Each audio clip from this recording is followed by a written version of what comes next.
Hey everyone, and welcome to the very first episode of Between the Screen and the Hunt.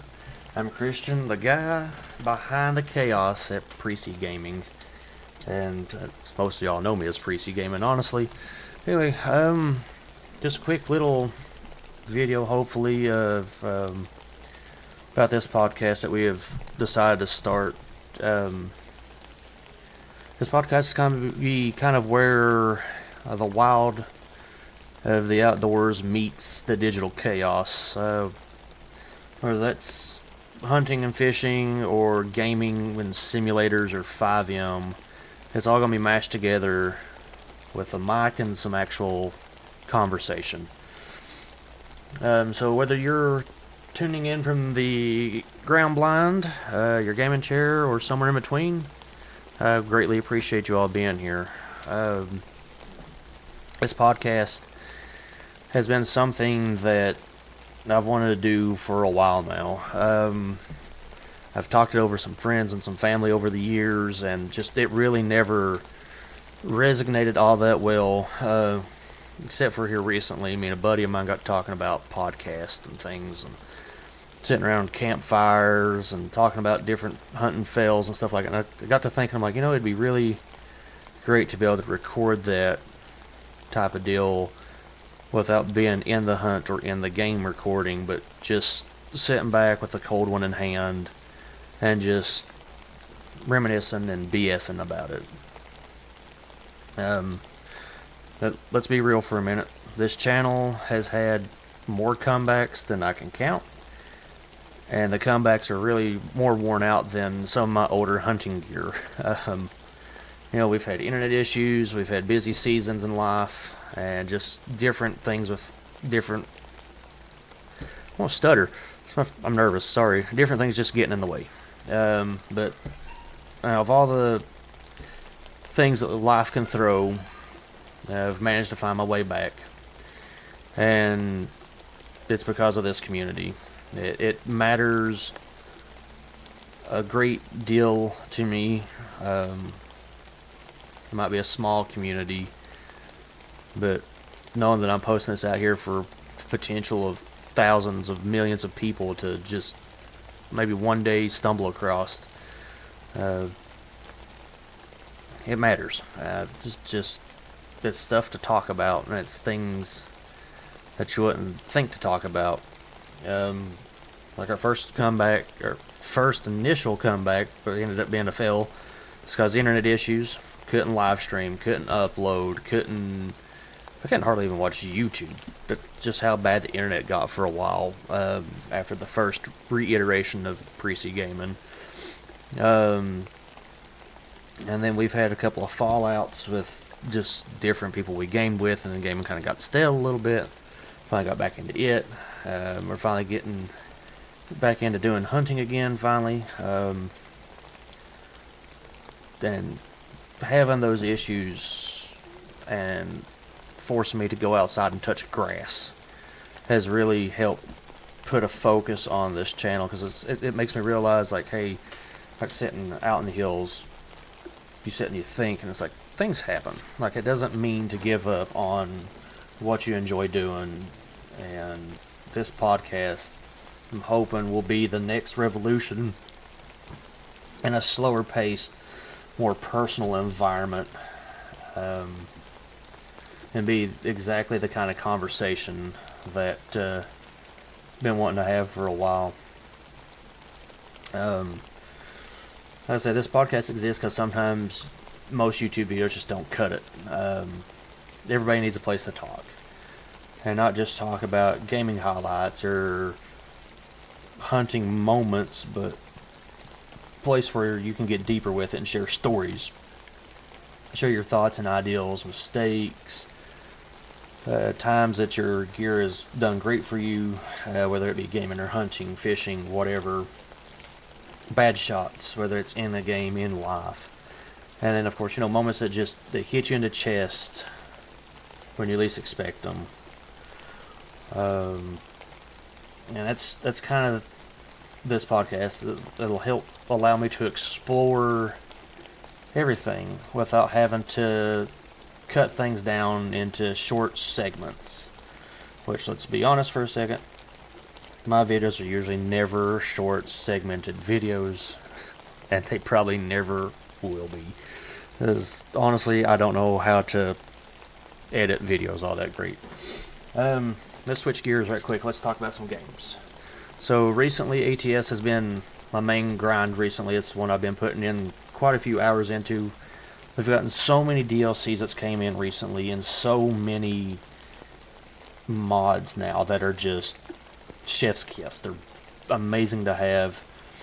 And with, American Truck Simulator, and trust me when I say this, and you can ask anybody I game with this, there's been smooth rides, and there's been complete disasters. As you've seen recently, we've restarted Supermarket Simulator from the beginning, and I'm also thinking about revisiting 911 Operator again. I know it's been 3 to 6 months ago since the last time we tried 911 Operator, and that's also when we had a return of internet issues, and it really shut things down again for a while. And as of right now, according to my ISP, that should not happen again. So whether if you're new here or you're one of the OGs, just know that we are bringing back some of the classics that we started with, bringing in some new content. Just right quick too, one of the funny things that happened right before the second comeback failed, sitting there, I was live streaming, I think it was Supermarket Simulator, I believe, and I was over on TikTok streaming it, and I think I was doing a restream with Streamlabs as well, and kept getting a little chime, and something would pop up in the bottom right hand corner. I was like, what the hell is that? And it kept saying, internet kept dropping out, and then eventually I got a thing from both YouTube and TikTok like, hey, suspicious activity detected, this keeps up, blah blah blah. So like, it's like, okay, I don't know what the hell to do about this, so we shut down for a minute. I was like, all right, we gotta stop, we gotta figure this out. And then there was another time too, internet kicked me right square in the teeth. I was doing a like the last video of American Truck Sim, just a complete chaotic wide open throttle, just being a complete idiot, and was gonna go to upload it, or was live streaming, or maybe both. I can't, it's been a little while since that happened, and wasn't able to upload it because of the dang internet. Hopefully that's fixed, but who knows. Another thing I love about gaming though is like how in some scenarios it lines up with being outdoors. Whether that's having to pick certain strategies for certain activities, being patient and waiting, learning from mistakes, it all, to me, is roughly the same mindset and just different realities. For gaming, you learn by your mistakes, and you learn strategies, and you learn patience. With hunting or fishing or playing around a golf or whatever, it's the same thing. You gotta learn the strategy and how to do it right. You gotta be patient. You gotta be able to wait things out. You gotta learn from your mistakes, like bad shot placement, or missing a shot completely, whatever the case is, or missing a hook set, whatever. Like I said, it all kind of mends into the same thing. But to me, though, nothing beats being in the woods or on a lake. Nothing out there. There's something about whether if I'm sitting in the stand with my bow, or sitting out on the back patio watching a storm roll in, or reviewing trail camera footage with a cold drink in hand. There's something about that connects me to the ground. It makes me more relaxed, I guess you call it. Kind of like the lesson I learned last hunting season when I think the videos are on YouTube or TikTok, well, maybe both, with Crazy 7. That was I don't know a good way to say it, but that was a clusterfuck of a hunt. Got in a blind probably hour or so before daylight. Everything, going as it normally does. Sun started coming out. And watching the cold ground warm up, watching the birds start chirping and and flying and pecking around, and squirrels doing their thing or whatever. And then, like, out of nowhere, I don't know if I've ever told this story or not, squirrels start going crazy. They're doing their little alert, their little bark, or their yap or squawk, whatever the heck you want to call it. And I've got a couple of owls in a distance going, I think there's like 3 or 4 of them just going completely insane, hooting and warning calls and stuff. And I was like, I don't know what was going on. It lasted 30 seconds maybe. And it got dead quiet for what seemed like forever, but probably only 2 or 3 minutes max. Now I see this deer start coming out of a pine thicket about 50 to 75 or 50 to 60 yards across from me on a hillside. The only thing at the moment when it's coming downhill to me is I could just see from hoof up to about shoulder. And I was like, alright, what the hell is that? And of course, coming out of a pine thicket, especially with like the white cedar pines and the ones that's got the really low hanging branches, couldn't really tell what I had coming. I just know it was a bigger body deer, and I was like, oh, well, that'll fill the freezer. So of course, I get myself situated where I'm gonna be shooting towards, and lo and behold, here comes Crazy 70, come bulldozing off that hill once he got in the open, just, I mean, flat out moving. He turns right hand, I see his left hand side of his body. I'm like, alright, that's a decent little buck. Especially here in Kentucky. We've been getting some bigger deers here recently, but most places just have your average size buck, nothing too crazy. I seen him, I was like, hey, it's a good size buck. Nice little talking conversation, meat for the freezer type of deal. I was like, yep, I'll take this guy. He comes in 25, 30 yards broadside. I grunt at him. He stops. Go to pull the trigger.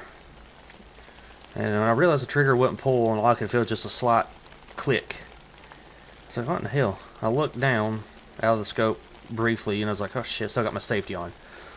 Go to throw the safety off, and I guess instead of just slowly and quietly moving it forward to click the safety off, I just slammed it forward.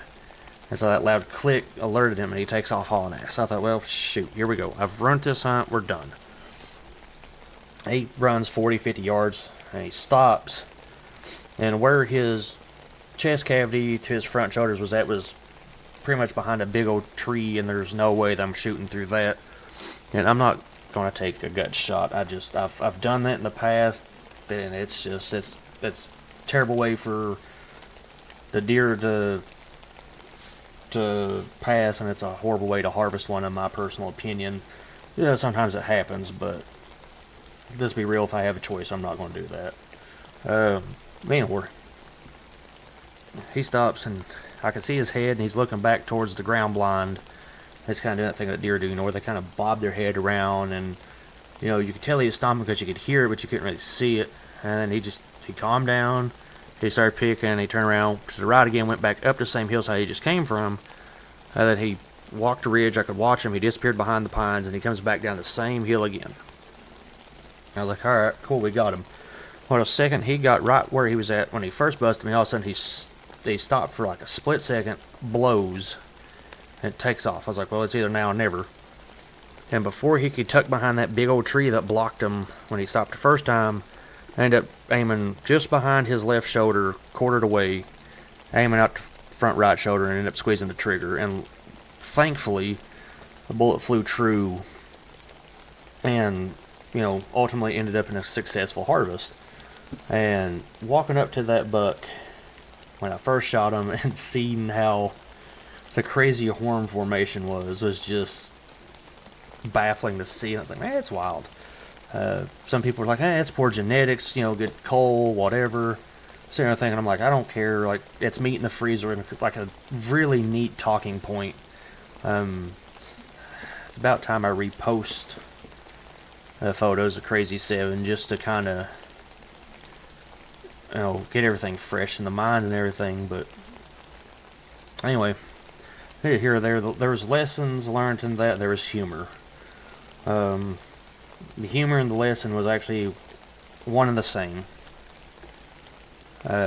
Humor was me throwing a safety off quick like a moron, knowing better than doing that, considering I've been hunting since I've been 8 or 9 years old, or maybe even younger, depending on who tells the story. And then also, too, lesson was be patient. Just because they run off doesn't necessarily mean that they will not come back in a certain time frame. And thankfully for me, course of 5 minutes, he came right back where he was at and ended up with a successful harvest. But that's and the way that connects to me in the gaming sphere is like with Hunter Call the Wild. There's been a couple of times in that game that I have scared an animal off and watched them come back. And so to me, it's kind of like one and the same. But now, just to put it out there real quick, now, I'm not trying to be, don't act like I'm a pro hunter or an elite gamer or any of that nonsense. I'm not. I'm just an idiot from Kentucky that's a hybrid that dives into both spheres. So, stories I tell are real stories. Cold mornings, missed shots, worn out boots, or just moments I've ruined a hunt, ruined a game, whole 9 yards. It kind of clashes together real nicely, in my opinion. So we do have some things on the way. Of course, we'll have more podcast episodes coming, more gameplay. I know I've got some YouTube shorts out there with some outdoors related fishing content. There will be more of that in a longer format coming down the road, I promise. There's a bunch of things I've still got to work on around the farm. No, I'll call it the farm, but out to hunting lands. It's the relatives. So we got work to do out there. Hopefully bring you all along for that. Some honest, unsponsored gear reviews without any of the fluff. Just what I've found for me that works and what doesn't. And eventually, I've got the new Revel Ultra, I believe it's called, that I really want to get my paws on. I got a couple of pieces of gear that I'm excited to talk to you all about. It's nothing fancy by any means of the imagination, but to me it's legendary. So can't wait for that. And there's one piece of gear that I've actually got sitting beside me right now. I actually hold it in my hand, to be honest with you, that I absolutely love, and I know why I love it, but I can't really explain how it works in order to make the reason why I love it actually stick out so well. But yeah, so we've got that. And then there is a high possibility of some book content and maybe some documentary breakdowns coming. Book content for sure, documentary breakdowns I'm kind of iffy on.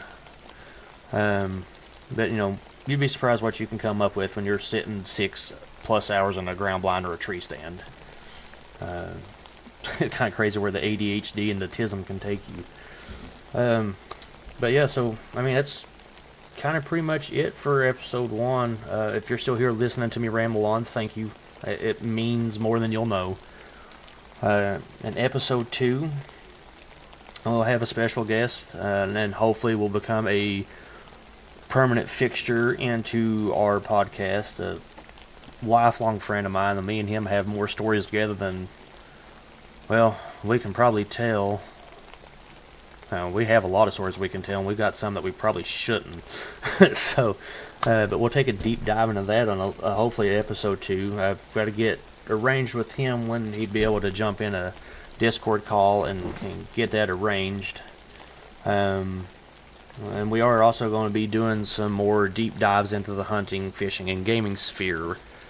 Doing some, gear breakdowns, what I'm using, why I'm using it, what I like about it. Stuff to me that I think that nobody'd want to miss out on just because I enjoy it so much. Anyway, like I said, that's it for episode 1. If you have your own hunting or gaming stories you want to share, put it in the comments. If you want to kind of say, hey, we'd like to hear topics about future episodes, or what you want to hear in a future episode, you got any questions, reach out to me on Discord. I have Facebook, of course, in the comments down here on YouTube as well. Anyway, until next time, Keep the boots muddy, keep your scent down, and unlike me, keep your ping low and your aim steady. And I will see you all on the... See you all? Talk to you all. I don't know how I want to word that. On the next episode of Between the Screen and the Hunt. Y'all have a great day.